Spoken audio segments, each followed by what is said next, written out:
प्रत्येकाच्या घरात एकतरी पुस्तकाचं कपाट यावं. अज्ञान, भेदभाव, गरिबी आणि द्वेष या सर्वांना गाडून टाकायला तेवढंच पुरेसं आहे. आणि हे तुमच्या घरातलं कपाट आणखी समृद्ध करण्याचा प्रयत्न करणारा कार्यक्रम म्हणजे आनंदाचं पान. या कार्यक्रमात तुम्हा सगळ्यांचं स्वागत आहे. मी भारती सहस्रबुद्धे. कथा वाचन अनेकांना आवडतं आणि गाजलेल्या कथा एकत्र वाचायला मिळणार असतील तर आणखी काय हवं. सत्वकथा हे सध्या चर्चेत असलेलं पुस्तक 60-70च्या दशकात गाजलेलं मौजेतर्फे प्रकाशित होणारं सत्यकथा जे मासिक होतं त्यातील निवडक कथांचे. त्या सगळ्या कथा पुन्हा वाचायला मिळणं म्हणजे पर्वणीच आहे. सत्वकथांमुळे हे आपल्याला सहज साध्य होणार आहे आणि त्या पुस्तकाचं संपादन केलंय स्नेहा अवसरीकर आणि मधुकर धर्मापुरीकर यांनी. 2024 हे श्रीपू भागवत यांचं जन्मशताब्दी वर्ष. त्या निमित्त अनेक पुस्तकं निघालीत, पण हे जरा वेगळं आहे. तेव्हा या पुस्तकाविषयी गप्पा मारूया संपादिका स्नेहा अवसरीकर यांच्याशीच. स्नेहा, खूप स्वागत आहे तुमचं आनंदाचं पानमध्ये. सगळ्यात पहिला प्रश्न माझा स्नेहा हाच आहे की सत्वकथा काय आहे? कारण मी त्याबद्दल वाचते, सत्यकथेबद्दल वाचते, त्यातल्या कथांबद्दल वाचते, पण मला तुझ्याकडनं जाणून घ्यायला आवडेल की सत्वकथा काय आहे.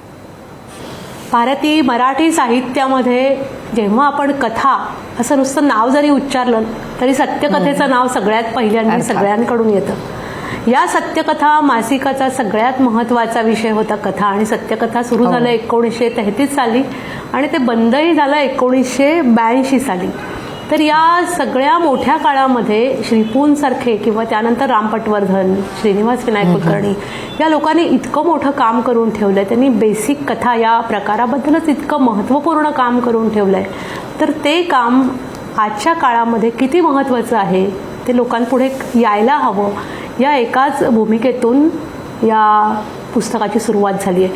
दुसरी एक महत्त्वाची गोष्ट आहे, त्या अगोदर मी एक गोष्ट सांगते सगळ्यांना की सत्वकथेच्या संपादनात म्हणजे सत्वकथेचं संपादन आहे मी आणि मधुकर धर्मापुरीकर, लेखक आणि व्यंगचित्र संग्राहक आहेत ते, या दोघांनी मिळून केलं आहे.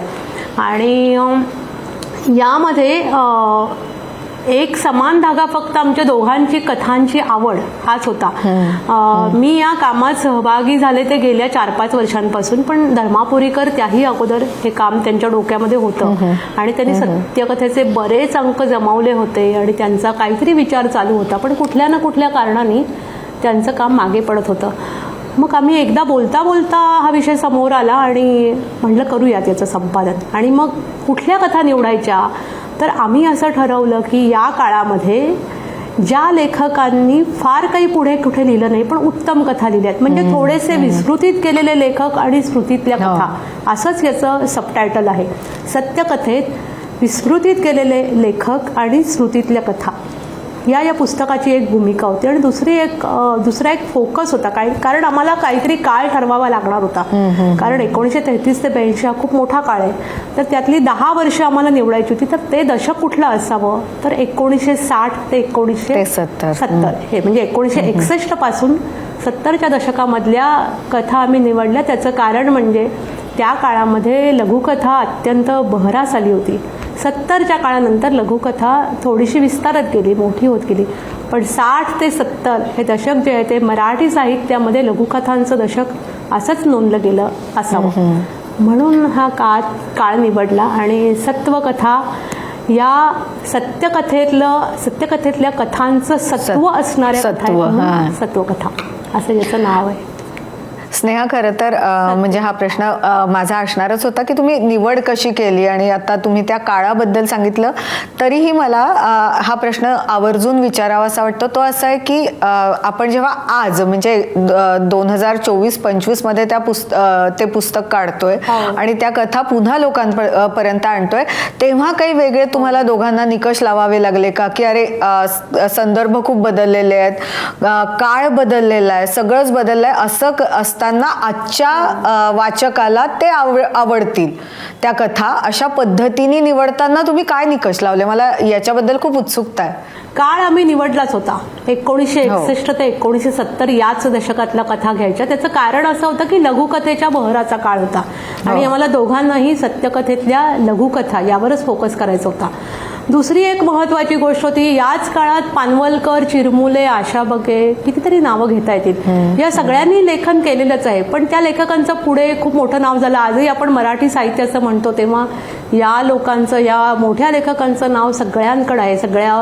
सगळा साहित्य निम्मा व्यवहार यांच्या नावावर आपल्याकडे आहे, आपल्याला माहिती आहे. पण मग जे यांनी छोटंसं काम केलंय पण चमकदार काम केलंय, तर या लेखकांना आपण कधीतरी लोकांसमोर आणलं पाहिजे.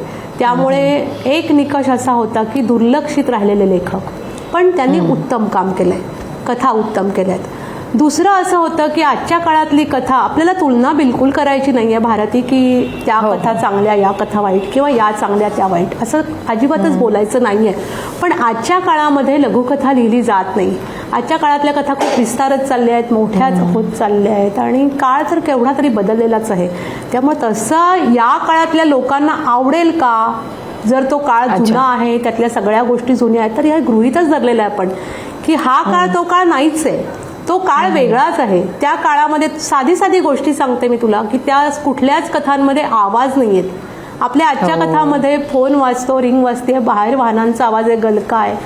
त्या काळामध्ये असं कुठलाच आवाज नाही आहे. त्या कथांमध्ये तो आवाज आलेला नाही. अतिशय एक वेगळ्या प्रकारची शांतता त्या काळामध्ये आहे.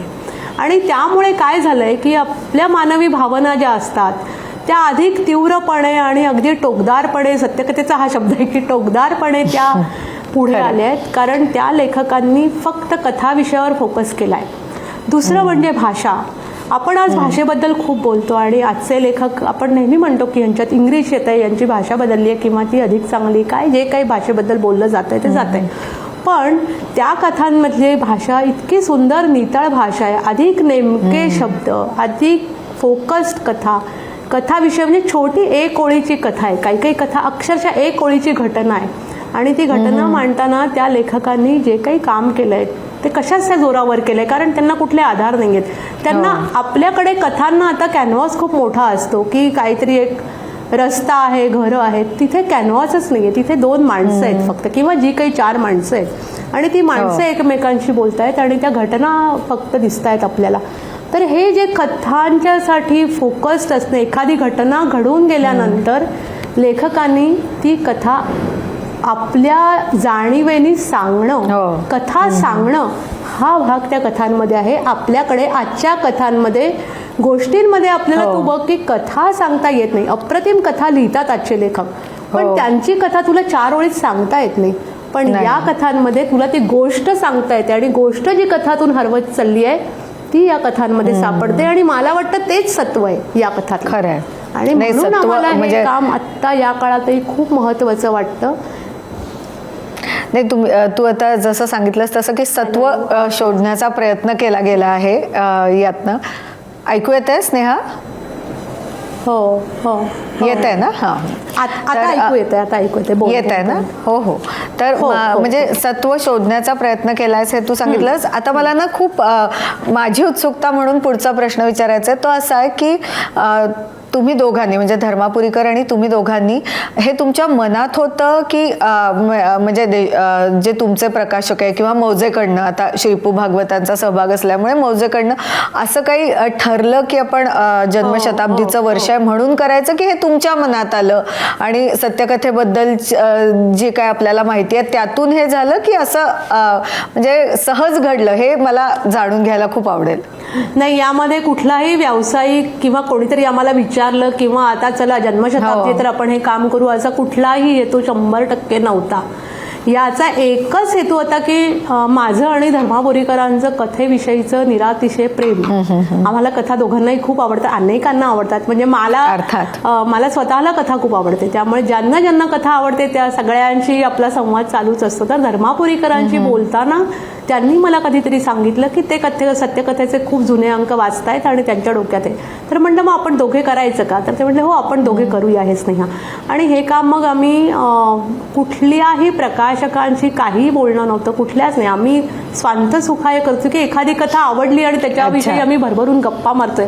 हा सगळ्यात आनंदाचा भाग या मोठ्या प्रकल्पामध्ये होता.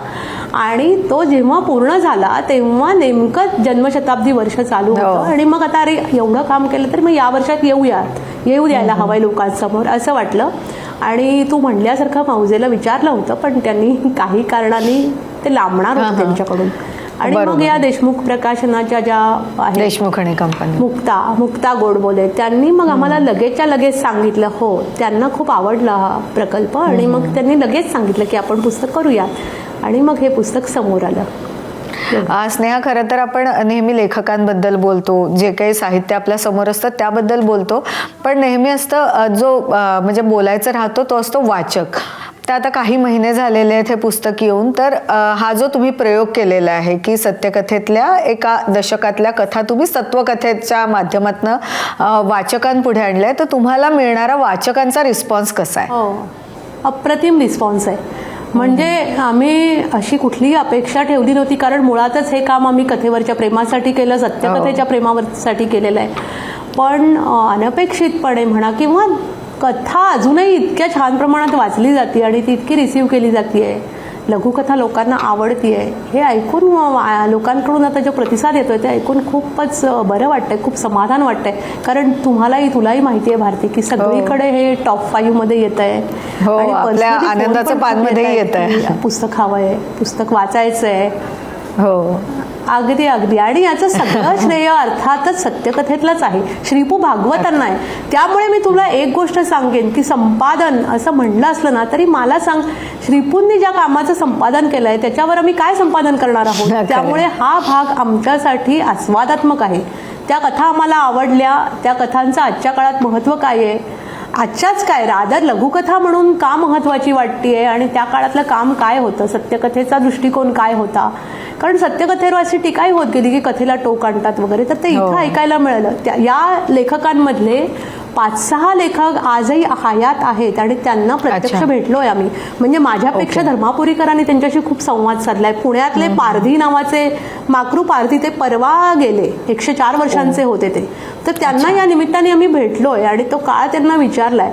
तर त्या काळात जे संपादन झाले ना ती इतकी विलक्षण गोष्ट होती अगं. कारण आता आपल्याकडे केवढे साधनं आहेत, आपण फोन करतो, आपण ईमेल करतो, आपल्याला खूप सहजपणे संपर्क साधणं शक्य आहे. पण मला सांगू 33, 40, 50च्या दशकामध्ये हे कुठलाही व्यवहार नसता. या संपादकांनी महाराष्ट्रातल्या अगदी कोपऱ्यात, विदर्भातला कुठला तरी खेडेगावातला माणूस आहे, लेखक आहे, मराठवाड्यातला कुठला तरी आहे, कोकणातला कुठला तरी माणूस आहे, आणि केवळ पत्रव्यवहार करणं, गप्पा मारणं, या भेटणं प्रत्यक्ष, यातून हा सगळा एवढा मोठा कथेचा मोठा पैस त्यांनी उभा केलाय सत्यकथांच्या संपादकांनी. ही किती विशेष गोष्ट वाटते. आणि केवळ प्रेमापोटी, एक आस्थेपोटी किंवा एक निष्ठा असते कथेप्रती, साहित्याप्रती, त्यातूनच घडलेलं हे काम आहे सगळं श्रीपूंकडून किंवा राम पटवर्धनांकडून. त्यामुळे त्यांच्या कामाप्रती आदर व्यक्त करावा हाही या पुस्तकाचा एक हेतू, मोठा हेतू आहे. कारण आपण ज्या साहित्यामध्ये राहतो, काम करतो ना, त्याच्यासाठी एक केवढं मोठं काम त्यांनी करून ठेवलं आहे.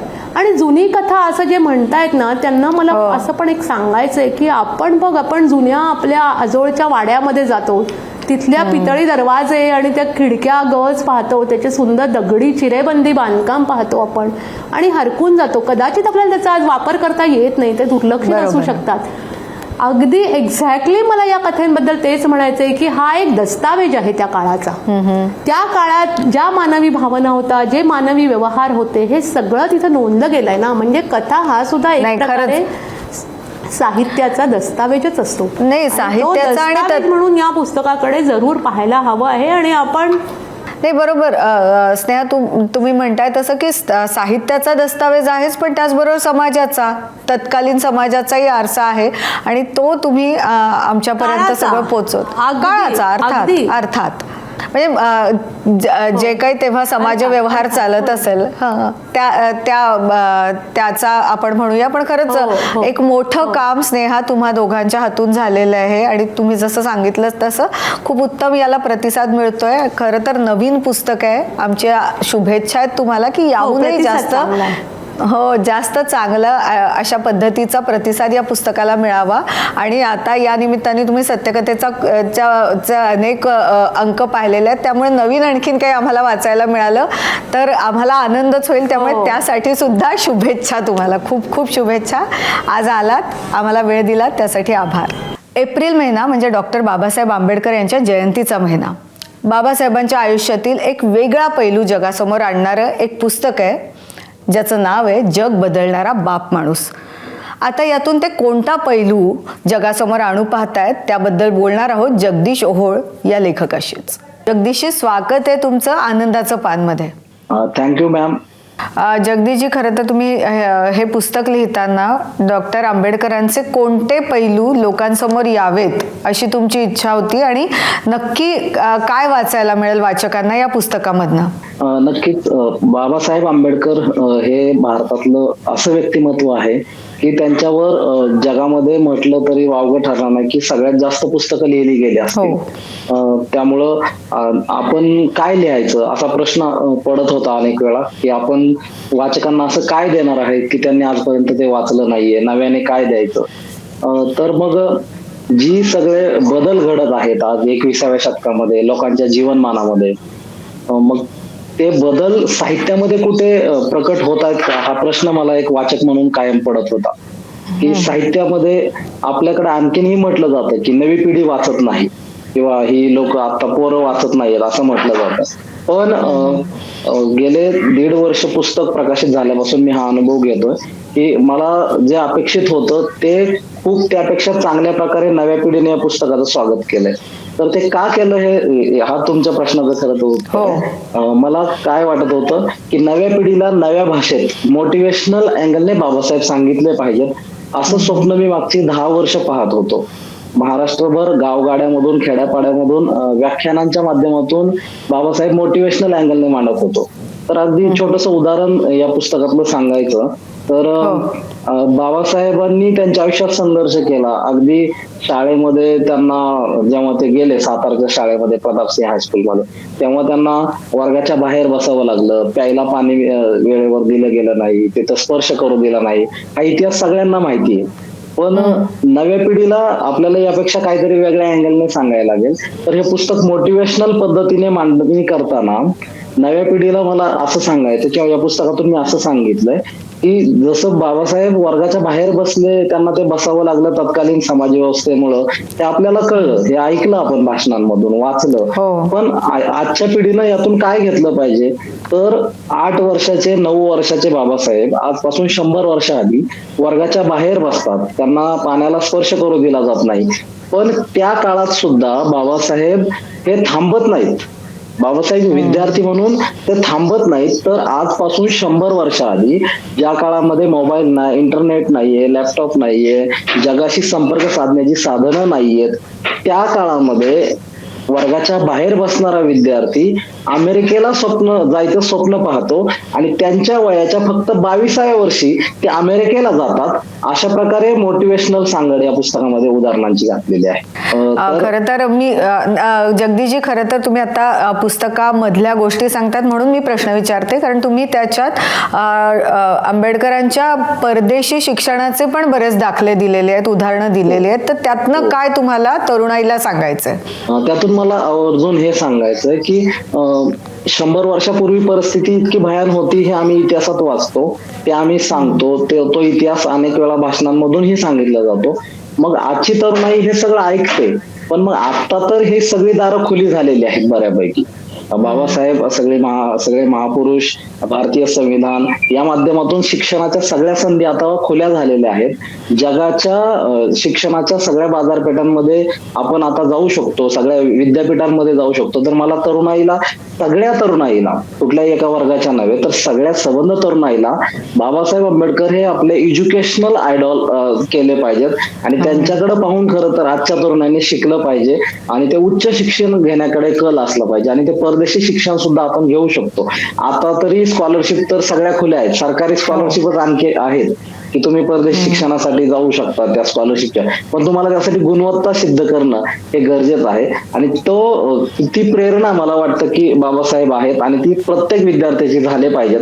या अँगलने नव्या पिढीला बाबासाहेब एज्युकेशनल अँगलने या पुस्तकामध्ये काही प्रकरणामध्ये मांडलेल्या आहे. जगदीशजी, आतापर्यंत आपण बाबासाहेबांची जिद्द, तुम्ही एक पहिलं उदाहरण सांगितलं, शिक्षणासाठी किती प्रेरणा देणारं आयुष्य होतं बाबासाहेबांचं तेही सांगितलं. मला सांगा की हे जे पुस्तक आहे, या पुस्तकात पुस्तकातून एक काहीतरी खूप मोठी गोष्ट घ्यायची किंवा तुम्हाला वाटतं की ही सगळ्यांनी वाचलं पाहिजे आणि यातनं प्रेरणा घेतली पाहिजे, ती कोणती? खरं तर जग बदलणारा बाप माणूस हो. हे पुस्तक लिहिताना किंवा मागचे 10 वर्ष 15 वर्ष जो विचार घेऊन मी बोलतो आहे, तो विचार या पुस्तकामधून मी मांडला की मला वाटतं की या पुस्तकामधून जर तुम्हाला काय घ्यायचंय तर बाबासाहेब हे कुठल्याही एका वर्गाची मक्तेदारी नाहीये किंवा बाबासाहेबांचं कार्य हे कुठल्याही एका वर्गासाठी नाहीये. तर आज जी सगळी सामाजिक परिस्थिती आपण पाहतोय, त्यामुळं समाजाचं जे सगळं विघटन किंवा समाजामध्ये वेगवेगळे कलह चाललेले पाहतोय. तर तरुणाईने तरी यापासून दूर होऊन कुठलेही महापुरुष महामाता हे एका वर्गाचे किंवा एका जाती धर्माचे नाहीयेत, तर ते सगळ्या समाजासाठी काम करणारे आहेत. हे या पुस्तकातून मी सांगितले आणि ते उदाहरणासह संदर्भासह दिलेलं आहे की बाबासाहेबांचं कार्य हे एका वर्गासाठी नाही. तर अगदी उदाहरण सांगायचं तर बाबासाहेब इतक्या गरिबीमधून पुढे गेले. आपण कायम म्हणतो की त्यांना खायला पैसे नव्हते, जेवण करायला, ते पावाच्या तुकड्यावर त्यांनी दिवस काढले, अभ्यास केला. आम्ही हे ध्यानात घेतलं पाहिजे आजच्या पिढीनं की ज्यांच्या खिशात रुपया नाही ते पावाचा तुकडा खातात दुपारी भूक लागल्यानंतर, ते बाबासाहेब जेव्हा लंडन स्कूल ऑफ इकॉनॉमिक्स मध्ये जातात शिकायला, तेव्हा मात्र ते स्वतःच्या नोकरीसाठीचा एखादा प्रबंध नाही पूर्ण करत, तर ते काय करतात, भारतातील रुपयाची समस्या आणि त्यावरचं उत्तर काय ह्याचा शोध घेतात. मला हे मोटिवेशन मला आजच्या पिढीला सांगायचं की ज्यांच्या खिशात रुपया नव्हता तोच विद्यार्थी जो वर्गाच्या बाहेर बसला, त्याच्या घरामध्ये परिस्थिती भयान आहे, तेव्हा अस्पृश्य वर्गात ठरवला, तो विद्यार्थी लंडन मध्ये जाऊन मात्र अखंड भारताच्या अर्थव्यवस्थेचा विचार मांडतो आणि ते भारताच्या रुपयाचं संशोधन केलेलं ते पहिलं पुस्तक ठरतं आणि पुढे रिझर्व्ह बँक ऑफ इंडियाच्या स्थापनेमध्ये त्यातल्या काही तत्वांचा अभ्यास केला जातो. हे सोपी गोष्ट नाही. मला वाटतं अशा प्रकारे अनेक मुद्द्यांमधून मी हे सर्वव्यापी बाबासाहेब सांगण्याचा प्रयत्न केलाय आणि आजच्या पिढीनं, आजच्या सगळ्या समाजाने हे समजून घेणं मला खूप गरजेचं वाटतं. खरं तर जगदीशजी, खूप महत्वाचा मुद्दा आता तुम्ही मांडला की बाबासाहेबांनी आपल्या देशातल्या प्रत्येकावर उपकार केलेले आहेत. त्यांनी जे काही कार्य केलं त्याच्या माध्यमातून मला अगदी आता शेवटचा प्रश्न विचारावासा वाटतोय तुम्हाला, तो म्हणजे तुम्ही आता उल्लेख केला की 1.5 वर्षापूर्वी हे पुस्तक प्रकाशित झालं आणि खास तरुणाई तुमच्या डोळ्यासमोर होती की ज्यांनी बाबासाहेबांच्या आयुष्यातले हे जे वेगवेगळे पैलू आहेत किंवा प्रसंग आहेत त्यातनं प्रेरणा घ्यावी. तर मला सांगा की तुम्हाला मिळालेला रिस्पॉन्स कसा आहे? रिस्पॉन्स खूप छान. म्हणजे मला जे अभिप्रेत नव्हतं एवढा तुफान रिस्पॉन्स या पुस्तकाला दिला गेला.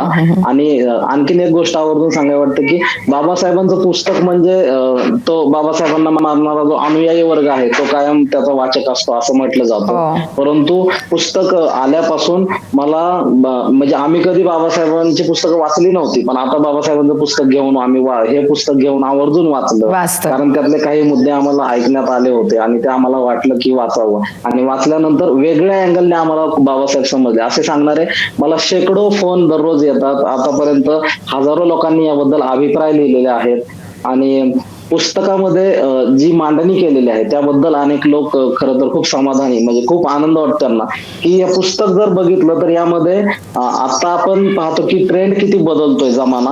3 तासाचा चित्रपट होता तो आता 30 सेकंदावर रील्स मध्ये आला आणि त्यातून अभिनेते घडायला लागले. तसं या पुस्तकामध्ये जी मांडणी केली, तुम्ही जर प्रकरण नाही वाचलं, यातले काही चौकटी वाचल्या तरी तुम्हाला पुस्तक लक्षात येतं. आणि आम्ही त्यामुळं प्रकरण वाचायला लागलो असं अनेक वाचक सांगतात. चौकटी वाचल्या आणि मग वाटलं की नाही प्रकरण पण वाचलं पाहिजे असं. आणि बाबासाहेब जे अर्धी प्रकरण आहेत, निम्मी प्रकरण, हे बाबासाहेबांच्या विचारांनी भारताच्या बाहेर काय चळवळी चाललेल्या आहेत इतर देशांमध्ये त्या अँगलने ती मांडणी केलेली आहे. तर उदाहरण सांगायचं तर छोटस हंगेरी नावाचा देश आहे, त्या हंगेरी नावाच्या देशामध्ये 2000 सालापर्यंत अस्पृश्यता होती. तिथल्या तरुणाईने इंटरनेटच्या माध्यमातून बाबासाहेब अभ्यासले आणि मग तिथं अस्पृश्यतेच्या विरोधातली चळवळ हंगेरीत सुरू झाली आणि त्यांनी मग बाबासाहेबांच्या नावाने हंगेरीमध्ये शाळा सुरू केल्या. आता तिथं 5 शाळा बाबासाहेबांच्या नावाने आहेत. हे एक उदाहरण सांगितलं. अशा प्रकारे वेगवेगळ्या देशामध्ये फक्त जयंतीपुरतं नाही तर बाबासाहेबांचा विचार घेऊन काय चळवळी चालल्यात अशी मांडणी केली आणि याला खूप खूप तुफान प्रतिसाद मिळाला. तरुणाई वाचत नाही हे मला खोटं ठरलं माझ्या समोर, कारण अच्छा. तरुणाई प्रचंड वाचन करते. आपण फक्त त्यांना त्यांच्या भाषेत त्यांना आवडेल हो, किंवा बरोबर. त्यांना ते पचेल असं लिहावं लागेल. नाही, खरंच जगदीशजी बरोबर आहे तुमचं म्हणणं, की आम्ही हेच आजच्या या कार्यक्रमातही आम्हाला हेच अभिप्रेत होतं की तुम्ही जे पुस्तक लिहिलेलं आहे ते जास्तीत जास्त लोकांपर्यंत पोचावं, कारण त्यातनं बाबासाहेबांच्या आयुष्यातले वेगवेगळे पैलू लोकांसमोर येत आहेत. तुम्ही हे पुस्तक लिहिलं, लोकांपर्यंत पोचवलं, त्यासाठी खरं तर खूप एक उत्तम काम झालेलं आहे, म्हणून आभार. आणि आज तुम्ही आनंदाचं पानमध्ये सहभागी झालात, आम्हाला वेळ दिलात, त्यासाठी सुद्धा खूप आभार आणि शुभेच्छा. थँक्यू. आपण या पुस्तकाची निवड आनंदाचं पानसाठी केलीत आणि वाचकांपर्यंत हा संदेश पोहोचवला, त्याबद्दल आपले मनस्वी आभार मानतो. धन्यवाद. पुस्तकांच्या दुकानातून आपण टॉप 5 विषयी जाणून घेतोच, पण आज थेट पै फ्रेंड्स लायब्ररीतून वाचकप्रिय पुस्तकांविषयी जाणून घेणार आहोत आणि त्याबद्दल सांगतायत स्वतः पुंडलिक पै. नमस्कार, मी पुंडलिक पै, पै फ्रेंड्स लायब्ररीचा संचालक. गेले बरेच महिन्यामध्ये काही पुस्तकं खूप गाजतात, म्हणजे त्याला खूप मागणी आहे आपल्या लायब्ररीमध्ये. त्याच्यातलं मी तुम्हाला काही पुस्तकं काढून दाखवणार आहे. प्रतिपश्चंद्र हे न्यू इरा पब्लिकेशनचं आहे आणि हे शिवाजी महाराजांचं जे काय रायगडावरती राजमुद्रा आहे त्याच्यावरती रहस्यमय कादंबरी आहे. आणि दुसरं जर आपण बघायला गेलो तर एक भाकर तीन चुली, आणि हे देवा झिंजाड यांनी एक कवी आणि एक लेखक आहेत.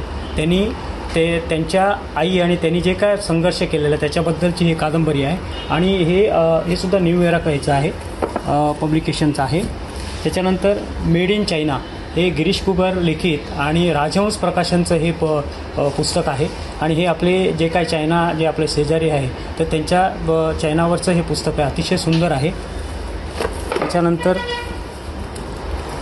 भैरजी नाईक आता माहितीच असेल. आणि आता जे काय मूवी खूप गाजला आहे म्हणजे छावा, त्याच्यावरनं ह्या अशा पुस्तकांची खूप मागणी येते. आणि हे सुद्धा पुस्तक खूपच चांगलं आहे आणि हे रुद्र प्रकाशनचं आहे. आणि मृदुला भाटकर लिखित त्यांचे जे हे आहेत हजबंड जे आहेत त्यांच्यावरती त्यांना जे काय खटला झाला, खोटा खटला झाला, त्याच्यावरनं हे त्यांनी लिहिलेलं आहे. ते न्यायमूर्ती आहेत आणि त्याच्यावरचं हे पुस्तक अतिशय सुंदर आहे आणि हे म्हणजे खरी कहाणी आहे. तर हे सर्व पुस्तकं सध्या लायब्ररीमध्ये खूप चालतात. तर आज आपण 2 पुस्तकांविषयी गप्पा मारल्या. तुम्ही आणखी काही पुस्तकं असतील तर त्याविषयी आम्हाला जरूर कळवा. अर्थात वाचत राहा. धन्यवाद.